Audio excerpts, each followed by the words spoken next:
Ағайынды 7 жігіт ертегісі. Баяғыда бір шаруаның 7 ұлы болыпты. Шаруаның әйелі дүниеден ертерек қайтады да, шаруа балаларын бір өзі тіцірнектеп жүріп асырайды. Ауыр тұрмыспен, пенеттен қажыған шаруа өлімінің жақындағанын сезетте, балаларын жинап алып, сендердің енді өз қолдарың өз ауыздарыңа жетті. Өз күндеріңді өздерің көре аласыңдар. Осы арада 20 шақырым жерде біздің ноянымыз тұрады. Мен оның қызы жоғалып кетті деп естідім. Барып сол қыз іздеп табыңдар. Сонда біздің мырзамыз сендерге мол тарту жасар дейді. Ағайындылар жиналып жолға шығады. Әкесі олардың өзінше әрқалай атағанымен жұрттың бәріне түсінікті ат бермепті. Содан ағайындылар жолай өздеріне ат қоя бастайды. Ең үлкенін Василий деп, екіншісін Николай деп, ал ең кішісін Иван деп атайды. Ал қалғандары өздеріне есім қойғысы келмепті. Бұлар ноянның алдына кірген шақта, ноян қуанып кетіп, менің күн түзгізбей, әлпештеп аялап өсірген жалғыз қызым ұшты күйде жоғалып кетті. Оны сендер ғана іздеп табасыңдар, сендерге ғана үміт атып отырмын дейді. Сосын Василийге бұрылып, сенің қолыңнан қандай өнер келеді деп сұрайды. Мен қиямдағыны шалатын қырағы көзбін, 1000 шақырым жерден сынық инені көре аламын дейді. Ноян әлгі сұрағын Николайға да қояды. Менің қолымның ептілігі сонша, ұя басқан құстың бауырындағы жұмыртқаны білдірмей суырып аламын деп жауап қатады. Ноянның жаңағыдай сұрақты ағайындылардың аты жоқ үшіншісіне қояды. Менің атқан оғым далаға кетпейді дейді ол. Аты жоқ келесі жігіт, мен кірпік қаққанша үлкен темір үйшік жасай аламын дейді. Одан кейінгі аты жоқ жігіт, мен қимылыма көз ілеспейтін қаққышпын деп жауап береді.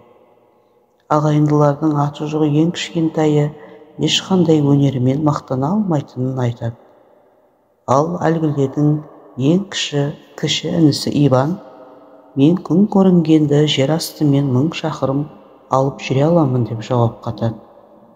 Ноян ағайындылардың сөзін тыңдап болып, оларға аз ауқат бергеннен кейін ең үлкеніне қарап, сен қиядағыны шалатын қырағымын демедің бе? Енді айналаңа көз салшы, менің қызым көрінбес пе екен дейді. Жігіт үйдің төбесіне шығып, жан жағына көз салса, осыдан 1000 шақырым жерден үлкен көл көріп тұрмын. Көлдің ортасында ну емен өсіп тұр. Еменнің басында бүркіттің ұясы бар. Бүркіт сенің қызыңды алтын жұмыртқаға айналдырып, өзі соны басып отыр дейді. Ноян қуанып кетіп, ағайындыларды киіндіріп, жолға бірнеше жылдық азық беріп, жаңағы ағаларын көрген көлге барыңдар дейді. Егер қызымды құтқарып әкелсеңдер, іштеріңдегі ең тәуіріне қосамын дейді. Ағайындылар жолға шығады. Аз жүреме, көп жүреме, бір уақыттары болғанда айдың көлге жетеді. Қараса, көл ортасындағы шағын аралда зәулім емен өсіп тұр екен. Әлгінің биіктігі сондай, будақтары мен бұлт тіреседі. Сол еменнің басында бүркіт ұя басып отырады. Іштеріндегі үлкені Николайға сенің қолың епті ғой, барып ағаш басына шықта, бүркіттің бауырындағы алтын жұмыртқаны ұрлап әкел деп тапсырады. Николай еменнің басына дәреу өрмелеп шыға бастайды.